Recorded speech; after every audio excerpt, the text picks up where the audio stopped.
What's up guys, Peter here from Reviews on Anything. If you follow this channel, you might have seen an earlier video where we looked at a front bike light from a company called LEZYNE. Now they make anything for bikes, from multi-tools to hand pumps to CO2 systems and so on. But we really liked their bike lights, and we liked it so much actually that we're going to dedicate this video to a rear bike light. We looked at the front light before, so obviously we have to take a look at a rear light as well. This is the Strip Drive Pro, and it has the same promises as the other light actually. Small, lightweight package, yet very powerful light output. We're going to put it to the test, take a close look and see what's what.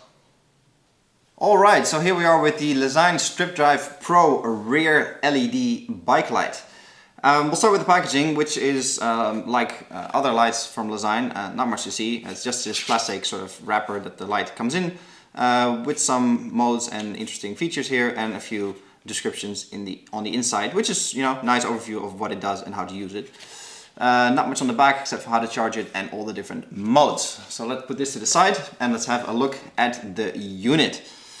5 LEDs, as you can see here, remind you of Knight Rider a little bit maybe. We'll get back to that in a bit.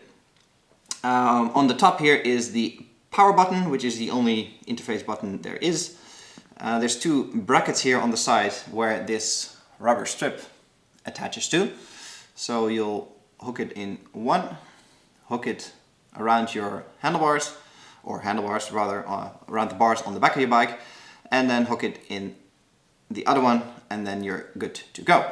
That is actually part of the design. As you can see, this is sort of a U-shaped, hope you can see it properly on camera, a U-shaped groove, which folds out a little bit as well. It's flexible rubber on the sides, so you can imagine mounting this on your luggage carrier or wherever is convenient, and it'll will probably usually fit on any kind of bars you have on your bike, which is nice. Then on the bottom here, it has the removable rubber, just like the front light we looked at, with the USB charging stick right here, which is great because it provides, you know, cable-free, hassle-free charging. You just plug it into a wall, USB wall brick, and all is well. Just like the front light though, it sticks out, you know, quite a lot, so there's a bit of weight on it already. And you can imagine that if you bump into this or put any weight on it or anything, it will not do wonders for the stick. So be aware of that you have to be a little bit careful with that, especially, you know, when you have pets or kids or whatever running around the house. Let's put that back on. And then the power button, like I said, is the only interface button. Which of course turns it on and off, and also is the toggle button between the different modes. But it has something extra. As you can see, there's a little cutout here on the side of the light.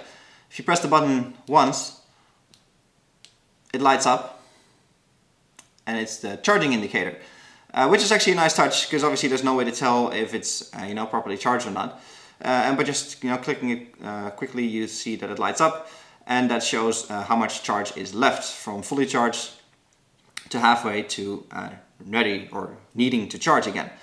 So that's a nice touch that LEZYNE included that as well. Then we go to the LEDs, like I said, 5 LED bulbs. When you press the button, it turns on.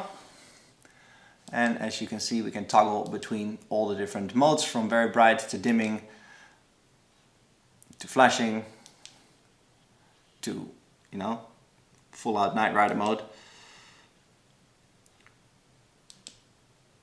and disco mode, and crazy mode. There we go. Those are all the modes.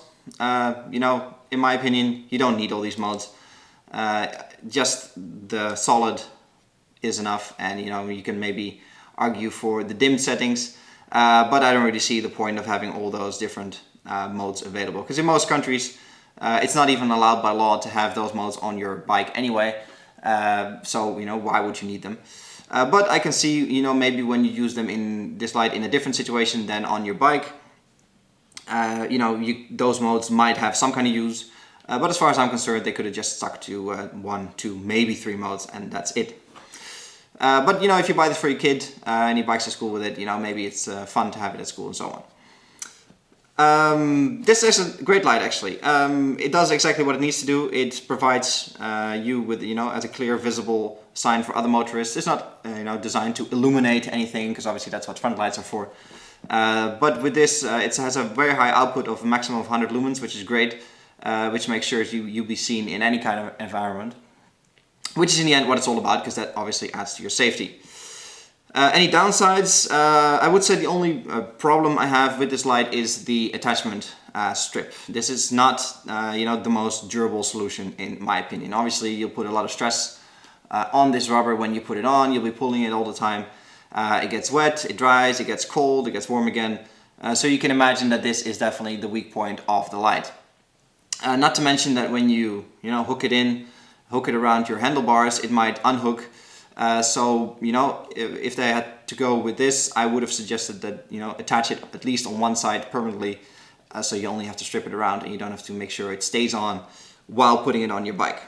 So this is definitely the weak point of the light, but it does provide for a flexible solution in that regard, that it it automatically adjusts to any kind of thickness of bars that you have on your bike. So that makes it it makes a case for the use of the rubber. But I would have liked to see a bit more elegant solution, to be honest. Besides that, I think the light's great. It does exactly what it needs to, like I said. The charging solution is very nice, very convenient. Personally, I store my bike in the garage, where there's always a socket available with a USB brick. So for me, it's no problem that it's maybe a bit fragile when you put weight on it. Not an issue for me whatsoever. And I think they've done a great job. It's a sleek light, it's an elegant light. Does exactly what it needs to do, and it's a bright and well done light to make sure that you'll be seen in traffic. This is Peter from Reviews on Anything with a look at the LEZYNE Strip Drive Pro. Thank you, LEZYNE, for sending us this review unit. Hope you guys enjoyed the video. Please give it a thumbs up, subscribe to the channel, and I'll catch you in the next one. Cheers!